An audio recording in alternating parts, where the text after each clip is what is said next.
hold on. I'm your host Sam Mestis, and today, again, we're going to do some more. We're going to do some more compositing, and back on my theme where things don't have to be as hard as they look, and you certainly don't have to kill yourself to make good effects happen. Again, this was a tutorial I saw, and I wanted to sort of throw my own stink on it. And my own stink would be not to make this thing insanely painful, because it doesn't have to be. So let's get going. We're chasing down this stream right here. And I have a new document here. It's 8.5 by 11 by 300 DPI. We're working a little large today. And let's get started. New layer. I'm just going to call this plate because it is the plate. And in our colors, I'm going to pick, my foreground color, I'm going to pick sort of a light gray. Very cool gray. And in the background color, I am going to pick a sort of a very dark gray, dark cool gray, not black, but you know. So you have that, maybe even a little bit deeper gray. How about that guy? Okay, so that's kind of what I'm looking at there. And on that new layer plate, we're going to use gradient tool G and make sure we're using radius and make sure we have our gradient we just selected or we just made right there. Okay, and I'm going to drag from the center out again, kind of like we did the last time. And maybe a little bit further out. I don't want that much black. Kind of like that. Soft edges. Perfect. All right. Now we need our model, and lucky for me, I have her, and I've already pre-cut her out of the background, so I didn't waste your time. She's got a channel there, and we're not going to need. I'm not worried about the bottom of her because we're not going to need the bottom of her. But if you need to refresh her on how to do this, go back to my original link on how to extract elements from backgrounds and things like that. I'll put the link below. Here we go. I'm going to drag her across, holding down my Shift key. And I'm going to scale her down. She's too big for my document. So Command T and then Command 0 to zoom extents, which is a nice deal. And I'm going to scale her down to right about there. I probably could have done a better job extracting her, but my heart is in the right place, so we'll go with that. And I do have an edge there I'm going to fix real quick because I don't want to look at that. Yeah, that'll work for a brush, so give me a second here. I'm just going to get rid of that. I have a little line right here for my extraction that didn't come out. Awesome, okay. So we have her, which is great, and now we need that sort of paint splatter. And I gave you that too. It looks like this. It's a different color, obviously. I don't need her anymore. Thank you very much. But we will match the colors and make it look completely awesome. I'm going to drag this over, holding down my Shift key. I'm going to drag that layer over here, like so. I don't need you any longer. All right, so here's where it gets important. I'm going to free transform her first, the paint, and I'm going to spin it around. And I'm even going to turn my opacity on this down a few so I can see underneath it. And the whole point of this is now to get this thing lined up just right. I'm going to obviously scale it up and make sure it's bigger than her top at the top here. Obviously I'm outside here and I'm outside here. And I'm going to try to find an area where I can match her up. And I told everybody about right here, maybe, and I don't even know if I was wrong or not, so I guess we'll find out. I'm going to keep turning and doing this until I think I have it where I sort of want it. And, yeah, maybe we'll try here instead. All right, so I got her there, and I don't want to save yet because I need to go into warp mode. So if I go into warp, right-click, and click my warp mode, I can now start grabbing these edges and lining the edge of this paint splatter up with her.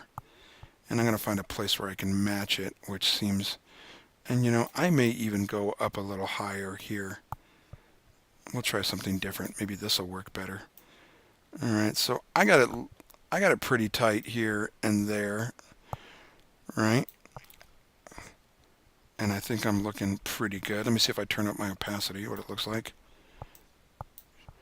And there it goes. I can hear my fans, so my computer kicking on, so because of the video. Awesome. I think that looks pretty good. I'm going to commit to this, hit return, And that looks like it's probably going to work. Now, I don't need her anymore, at least half of her. So I'm going to go back to her layer mask that I had. And on that layer mask, I'm going to use a soft paintbrush, and I am going to paint out the part of her I don't need. You could theoretically use the erase tool as well if you wanted to. That's your call if you want to work destructively. All right, so here it is, and it's not looking too bad. I'm already halfway there on this project. All right, let's match the color real quick. Now, I saw a lot of people do a lot of weird things to catch the color, all right, on this, and it struck me insane. There's a really simple way to do it. Let's use an adjustment layer on this paint right here, okay? On the paint. We're going to try to match it up. So let's go to that paint layer, make sure that's hot, and then go down to the bottom here and the half-filled circle and pick hue and saturation right there. And the dialog will pop up, and you need to click this little guy right here, and this will pinch it to our paint layer, or clip it, if you will. So now it's only going to adjust the paint. It's not going to adjust anything else. So let's do this. Let's hit colorize right there. And I'm going to drag it all the way to the left on my hue. And on my right, I'm going to start dragging all the way to the right till I hit something I think is pretty nice. And I think we're really close at 76-ish, ballpark in there. Maybe 77, and I might push the lightness up. Maybe not too much. I probably won't go more than 2 or 3 on the lightness. So that's kind of what I'm looking at on my hue and saturation adjustment layer. Again, make sure you're clipped. You only want to adjust the paint. You don't want to adjust her. All right? And that looks pretty good. And that was simple. We didn't have to do any acrobatic crap or anything like that. Just keep it really simple, and we're going to match that up nice. All right, having said that, let's start cleaning up the top of this paint line. So let's put a mask on this paint right here. Right there, we're going to put a mask on him, so your circled square there. Bang, and we now have a mask. And on that mask, make sure black is your foreground color, okay? And grab a brush tool, B, and we are going to use a very soft round brush. And let's push the opacity down to, say, 40-ish, low 40s, okay? And we now need to start thinking about how we're going to tie her into this paint. And the deal you got to look at is where is this paint dipping and curving and things like that, and how it looks on her. So on the mask, at 40%, I don't know what that was, there we go, at about 42%, I am going to, with kind of a large brush, so this has a hump, and then maybe here, and then it dips down a little bit, and then goes back up, and then goes back down. So you sort of have to see where this is sort of serpentining a bit. And I'm just going to softly start painting out this hard line, right? And get rid of this top edge, and maybe, and maybe it's there a little bit. And this is something where you will have to finesse it a little, and figure out what's really going to work here for you and what isn't. And I may have my opacity set too high still, so let's see what I can do. We come over the hump there, we come down, we come back up here, maybe we come down, we come over this, and then maybe down here a little bit. I got to be careful with this guy right here, that I get him lined up there, and I may have to touch that up a little bit. Okay, and brush back to X, brush, thank you, X, and I'm going to fine tune this some more. Maybe it goes down here a little bit, maybe it comes down, up, down, awesome. All right, so we're pretty close. I'm not that excited about that so much, maybe a little bit better. I think once we start cleaning this up a little bit, it'll get a little bit better. You can see already how this is starting to working out really well. And I may switch to a much larger brush and try to soften that edge up just a little bit more so it's a little bit softer. There we go. That's much better. I don't want to go too far though. There we go. That's a lot better already. And look at that, we're looking pretty good already. The other thing we have to do, if you look at our original, is we have to make some things happen a little bit better. The first thing I want to really do sort of is you can sort of see we created this gradient a little bit to help sort of soften the edge. And I'm going to do it a little bit different than I did it on mine. On a new layer at the very top here, I'm just going to make a new layer. And with black as my foreground color, I'm going to hit D. And I'm going to hit my gradient tool. And this time I want to go gradient to transparent. So that's that second one. If you're make sure your foreground color is black, and you'll get this black to transparent. And having said that, I'm just now going to go with my gradient tool, G, hit your G key. I'm just going to kind of go in a little bit, whoa, and make sure you're on linear, that guy right there. And I'm going to kind of go in a little bit, right? And I'm going to sort of come in on her a little bit. Maybe not that hard. Definitely not that hard. I'm not really sure I like that. Let's do it the other way we did it. New layer. Let's grab just a soft edge brush. Let's try that instead. And a real big one. Opacity at 40. I think this might work a little bit better. Yeah, let's just make a giant brush and sort of soften in her just a little bit, probably a little bit more on the bottom than anywhere else. Grab these edges just a little bit. There we go.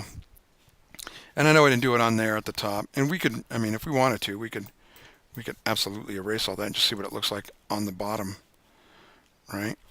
Let's just delete everything and try it again. Maybe the bottom is better. Brush. Yeah, brush is not too bad there, right? Maybe tone it down just a little bit.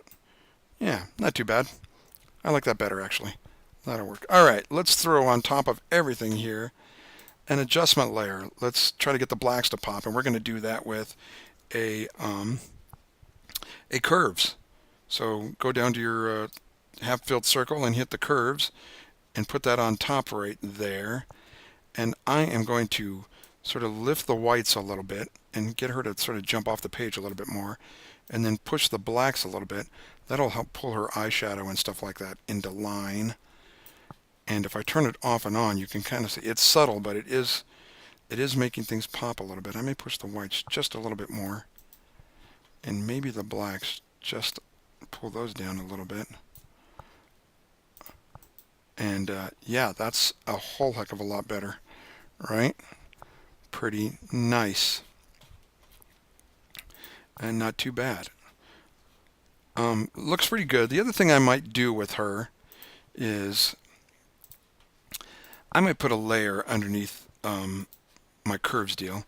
And a lot of times I would just say select her, like her mask. And you know what? I'm not even going to do it that way. Let's do it this way. Select her image right there. And let's dodge and burn her a little bit. And I don't know who that is, but we're going to decline that for now. And go to our dodge and burn tool. So let's pick burn. And we're going to use mid-tones. And exposure at 50% is fine. And I'm just going to go through here a little bit and grab that dress a little bit and burn that a little bit. Try to grab her just on the right side. Okay? And don't go too nuts. Alright, so just give her a little bit of definition. Right, we don't have to do everything.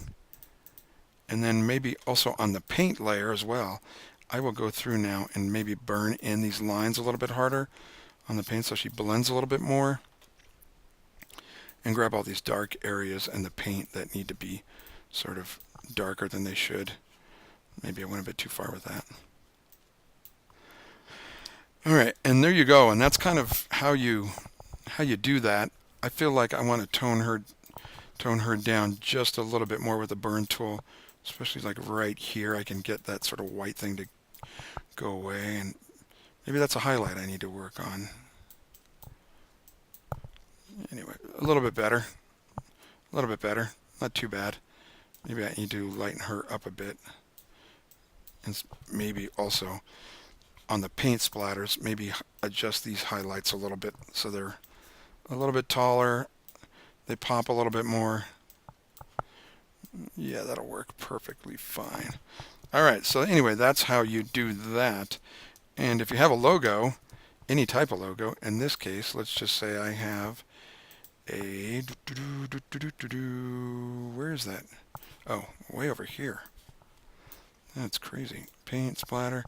This could be a paint ad. I know I have a Revlon ad there, but this could also be an ad for Benjamin Moore Paint. And what if we just got that, inverted that, and I don't know what I just did. Let's try that again. That was crazy. I'm going to magic wand that. I'm going to Command Shift invert. There we go. And maybe I have a Benjamin Moore Paint ad over here. And that's what we're celebrating, is paint instead of makeup or nail polish or whatever. So, and I got a little fringing on there. I'm going to remove that a little bit. Perfect.